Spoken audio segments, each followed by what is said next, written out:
You are listening to Eat Meat Sparingly, a Word of Wisdom podcast. I am your host, Ali Essig. This episode is for everyone. Doesn't matter what you believe in. It doesn't matter if you go to church, if you don't go to church. I want this episode to affect anyone who hears it for the better. And I promise you, if you listen to this, it could completely change your life. Now, I want to talk about alcohol. In this culture, it is so common to drink alcohol. And I just want to put things into perspective. I love the book, The Naked Truth by Annie Grace. And I encourage everyone, after listening to this podcast, to go on Audible and just choose to listen to that book. You don't have to make any decision. You don't have to change your life in any way, but listen to that book. Now, when I first went plant-based after my husband's stroke, I became obsessed with our health code in the LDS faith, the Word of Wisdom, and how it mentions eating meat sparingly and it mentions eating more plants. And I wanted to shout to the world, hey, wait, this is here. This is in our health code. Why aren't we following it? Sometimes I get so occupied with that concept that I forget the most important thing that it does contain. In fact, 4 years ago, I was asked to teach Sunday school to the youth about the Word of Wisdom, and I was so excited. I was like, okay, I'm going to tell them all the benefits of eating meat sparingly, all the benefits of eating more plants, and that's what I did. But if I were to reteach that lesson, I would completely shift and focus on the biggest domino that you can push down. You know, you play dominoes, you stack those dominoes up, that there's this one big domino that if you can push that domino down, it improves every single aspect of your health. And while I really do love eating plant-based, the biggest domino that you can push down is abstaining from alcohol. It is huge. Just to give you perspective, I live in Washington, D.C., and not that long ago, there was a terrible plane crash where a helicopter crashed into an airplane right by my house. It was terrifying. I was there with all the cops. I was driving home at the time, and I couldn't sleep that night just thinking of all of the people that passed away, all the people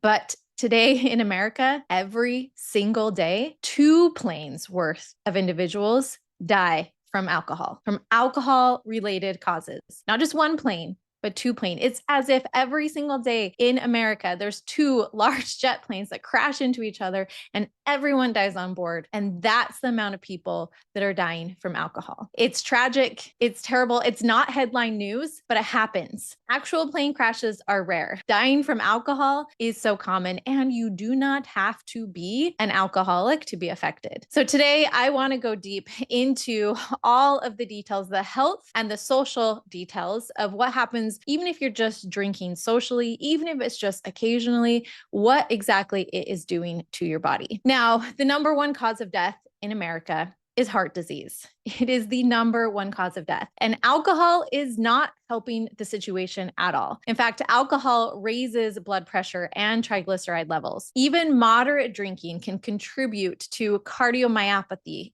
can contribute to stroke. There was a study, a 2018 study published in The Lancet that showed an analysis of 600,000 people, and they found that there is no level of alcohol that is safe for heart health. Yes, even though you've heard this study about how wine can be good for you, but the truth is when you hold everything else, you can control for all of the other outliers, it shows that there is actually no level of alcohol that's safe for your heart. In fact, regular drinking can lead to alcohol-induced hypertension, and red wine is not protective at all, especially when these other lifestyle factors are controlled. Okay, so what about the second biggest cause of death in America? The top 2 cause of death in America is cancer. Alcohol is a group 1 carcinogen. Okay, just to put this in perspective, it is in the same category as asbestos and tobacco. And you casually drinking or drinking every once in a while is the same thing as saying, I'm just going to expose myself casually to asbestos. I'm just going to drink a cigarette I'm just going to smoke a cigarette here and there. It is a big deal. It's a huge deal. It increases your risk of cancer, specifically 7 types of cancer.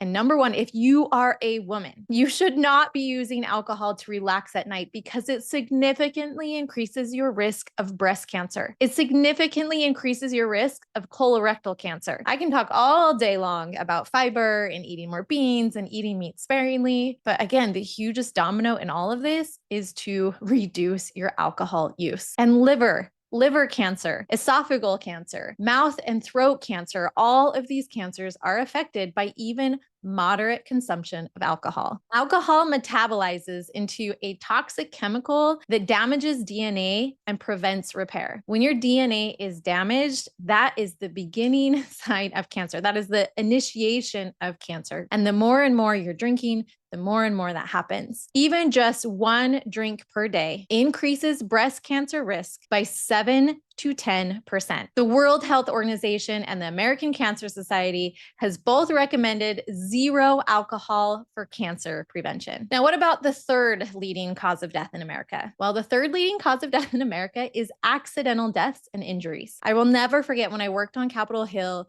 there's always interns that come and go. And I worked for a Utah office and all of the other Utah offices were friends. And there was one intern, he was so awesome. He was so cool. He was so confident, he had such a bright future. And then tragically, he passed away. And when we found out what happened, it was the dumbest thing. He was drinking and he accidentally fell from the roof of one of the buildings. My heart was broken. I still think of him all the time, how that could have been avoided with alcohol. These accidents are the ones that you hear about all the time. We don't hear about maybe the heart disease or the cancer that was affected by alcohol. And those honestly have a higher risk. But you do hear about the deaths. And that's because you do hear about the accidental deaths and the injuries. And that's because alcohol impairs judgment, reaction time, and coordination. It's involved in 1 in 3 fatal car crashes. 1 in 3 fatal car crashes are because they drank alcohol. Someone was drinking alcohol. In fact, nearly half of drowning deaths. Every time I hear about a drowning death, especially at the lake that we go to often, there's usually alcohol involved. Up to 60% of fatal burns, homicides,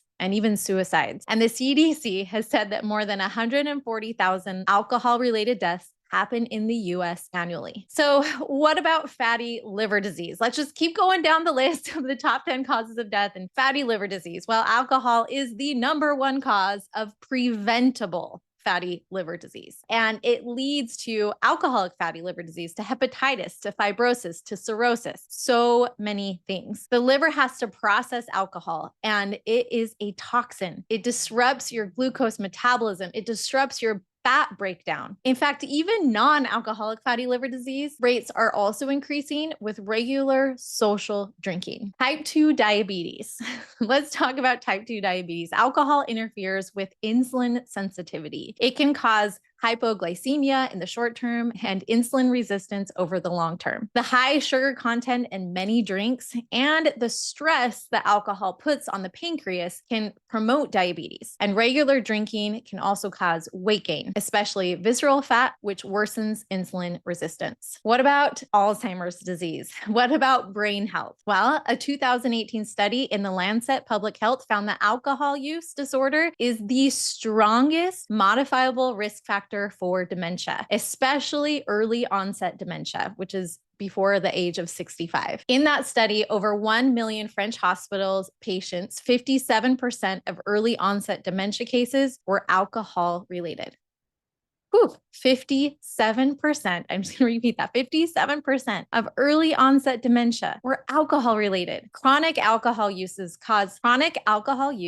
causes brain atrophy, especially in the hippocampus, right, which is key to memory. It can cause vitamin deficiencies like vitamin B1, leading to all these other types of issues and syndromes, and neural inflammation and oxidative stress. Even moderate drinking has been associated with reduced brain volume and impaired cognition function over time. I'm going to repeat that again. Even moderate drinking has been associated with reduced brain volume and impaired cognition over time. Now, what about just your microbiome? What about gut issues? So we've learned all about the top causes of death, but what about just your day-to-day functioning, like your sleep and your gut health? If you're struggling with so many gut issues, if you experience gas and bloating often, if your gut just doesn't feel great, it could be because of alcohol. If you think about it, when you are cleaning something, what do you use? What is one of the best forms of cleaning? It's alcohol. It's rubbing alcohol. It's alcohol, whatever it is, when I'm about to get a shot, what do? We wipe our skin with alcohol because it kills all of the bacteria. And that's what you're doing when you're drinking. You're killing all of the good and the bad bacteria. You're killing all of it. It's not great for your gut microbiome. That's why it has a huge increase in your risk of colon cancer. Alcohol disrupts the gut barrier integrity. Alcohol leads to leaky gut. Alcohol alters the balance of good and bad bacteria, and it increases inflammation. It reduces the microbial diversity. And because 90% of the serotonin is produced in your gut, alcohol increases depression. It increases anxiety. Plus, it leads to irritable bowel syndrome and other autoimmune diseases. Now, what about your sleep? I love Annie Grace's quote. She says, when you drink to relax, you're borrowing relaxation from tomorrow. Alcohol may help you fall asleep faster, but it wreaks havoc on your sleep quality. It suppresses your REM sleep, which is the most restorative stage. It increases nighttime awakenings, restless sleep, and sleep apnea. And poor sleep is tied to higher risks of heart disease, of diabetes, of obesity, of anxiety, of cognitive decline, all of this. And so if you really are using alcohol to relax, you're not going to be able to relax even more. It's an interesting thing because sometimes people tend to dream more vividly when they are drinking alcohol, but that's because you're not entering that deeper sleep. It's that lighter sleep, that sleep that you have right before you wake up when you remember your dreams. And maybe you can go to sleep tonight, but it makes it even harder the next night. If you're using sleep to relax, use something that actually relaxes you because alcohol does not. Now, what about everything else? What about crime? I don't know about you, but I love a good true crime story. In fact, when I first got married, before all these true crime podcasts, I would love Dateline every Friday night. And I would watch it with my husband. And it was fascinating to me because I would keep track of how many of the deaths, how many of the rapes, how many of the terrible things that were happening were related to alcohol. That if you just don't drink alcohol, how either you're not committing a crime or you're not in a place where a crime is more likely to be committed. So let's talk about the facts. 40% of violent crimes involve alcohol use by the offender. Okay, so 40% of violent crimes involve alcohol use by the offender. And that's according to the National Council on Alcoholism and Drug Dependence. In homicides, 37% of convicted offenders were under the influence of alcohol at the time of the crime. 37%. Domestic violence is heavily linked to alcohol. Around 55% of abusers were drinking before the assault. And alcohol impairs judgment. It lowers inhibition and increases aggression, particularly in men. Now, what about sexual assault and rape? Alcohol is the most commonly used drug in sexual assault. It's involved in 50 to 75% of sexual assaults on college campuses. Alcohol affects both the perpetrators and the victims. The perpetrators often use alcohol as a tool to impair consent or judgment. And victims under the influence are less able to resist or even recall events, which complicates reporting. A 2005 study in Psychology of Women Quarterly found that men who were intoxicated were significantly more likely to misperceive sexual cues and engage in coercive behavior. But with all of this, there is an important note. Alcohol does not cause rape. Rapists do. But it dramatically increases the likelihood, the severity, and even the legal complications around sexual assault. I love the thought of in Washington, D.C., there's some safer streets to walk down and there's some not so safe streets to walk down. And the safer streets are totally fine. And if you are walking down the street, you still have the risk of being hit by a car, of getting shot by some random person, but you're more likely to get hit by a car or shot by some random person if you're walking in an unsafe environment in the middle of the night. And that's kind of the same thing with alcohol. You're just putting yourself in an environment that's not as safe is staying away from it. Now, what about alcohol and family life? I could tell you so many stories. My mom her father was an alcoholic, and unfortunately, it led to his early death. And a lot of the problems and struggles that my mom has gone through all goes back to the fact that her father was an alcoholic. She'd always say he was a great dad when he wasn't drinking. There's so many issues that can go on for generations and generations. And you don't even have to be an alcoholic to experience these these disconnections, really. Alcohol numbs emotions, including love, empathy, and patience, making it harder to connect meaningfully with a spouse or with children. You don't have to be an alcoholic for that to happen. Regular drinking can replace quality time and communication with irritability, avoidance, or just being more volatile. And with parenting, it creates a lot of challenges. Children of alcohol users are more likely to experience neglect or inconsistent parenting, emotional or physical abuse, anxiety, depression, and substance abuse later in life. Even functioning drinkers may model unhealthy coping mechanisms. I talk all the time about not choosing food to suppress your emotions. And a lot of people, food isn't the issue, but they're choosing alcohol, or they're looking at it as a treat. Like, look, I've had a long, hard day. This is my treat. And if all it did was to model an unhealthy coping mechanism for your child, think about it. If instead you could do yoga to relax, if instead you could be completely present, what is it like to be completely present? Marriages and divorces. 50% of all divorces involve at least one partner with a drinking problem. 50%. Holy cow. Spouses often report walking on eggshells or feeling like they're competing with alcohol for attention. And there's this intergenerational impact. Kids often internalize, why wasn't I enough for them to stop? These patterns can repeat across generations and generations unless they're broken. I vote that you are the one that breaks this pattern instead of the one that starts it. And even just alcohol and work life, your productivity and performance. Alcohol impairs sleep, right? Which will therefore impair your focus and your memory and your emotional regulation, all of which tank productivity. And you have the anxiety, the hangover plus the anxiety. It increases stress and distractibility at work. Workers with alcohol problems are 2.7 times more likely to have injury-related absences and more likely to show up underperforming due to fatigue, irritability, or withdrawal. And even just your reputation, right? And your career advances. Alcohol-fueled behavior at work events or social media or in public can permanently damage professional relationships and credibility. You can lose promotions, miss deadlines, declining performance often go hand in hand with regular drinking. I will never forget going to a wedding with some of my coworkers, and some of them were drinking, and you just see a totally different side of someone. One of my coworkers, when I'm a Pilates instructor and we all went to a wedding and the other instructors were there, and I'll never forget one of the ladies. She was funny. It was hilarious, but not her at all. And it totally changes how I look at her. Now, I know it wasn't completely her. I know she was under the influence, but there were a lot of things that happened that I think in her normal functioning self would be horrified. That's what she did. And it made it uncomfortable for the wedding. It almost took attention away from who we were celebrating at the time because she was so wasted. Now, what about the DUIs, right? And the legal and financial repercussions.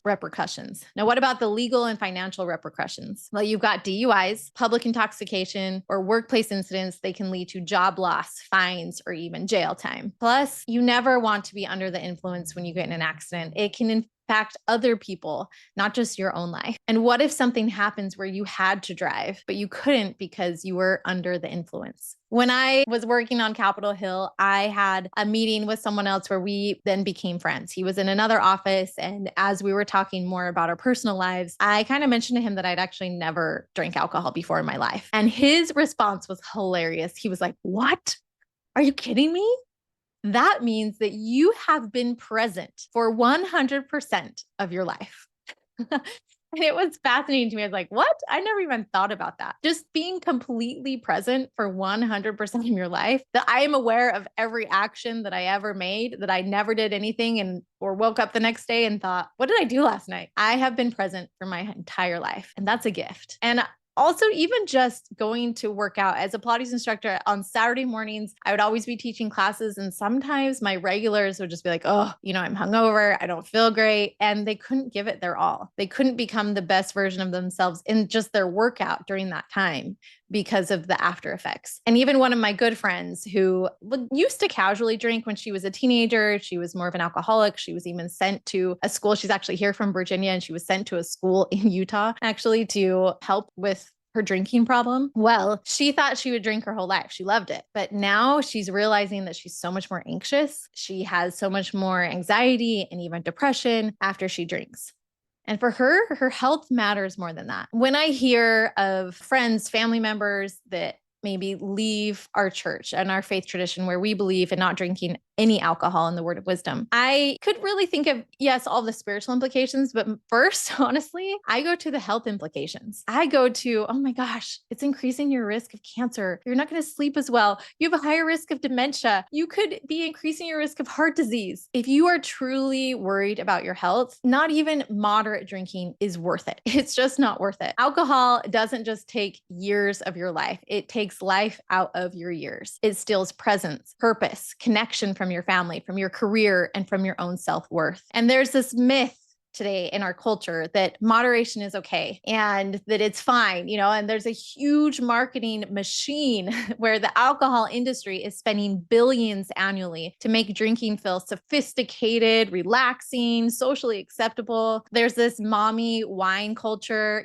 social normalization that at the end of a long, hard day, you're just going to drink a glass of wine. But I repeat, there is no safe level of alcohol consumption, according to a 2018 Global Burden of Disease study. And so just to recap, alcohol increases your risk of heart disease, cancer, liver disease, diabetes, gut issues, poor sleep, Alzheimer's disease, accidental deaths, and even being exposed to domestic violence, rape, homicides, suicides. And you don't need to hit rock bottom to stop drinking. It's okay to just want to feel better. It's okay to just want to sleep better. It's okay to just want to decrease your anxiety. It's just not worth it. And the support that I highly recommend, which I'll link below along with other supports, is the book called The Naked Truth by Annie Grace, as well as other resources like Alcoholics Anonymous and other programs that can help you go through it. But I promise you, it is worth it. There are so many benefits to come. And while you may be choosing to drink alcohol for the short term, the long term, your long-term future self will thank you if you decide not to.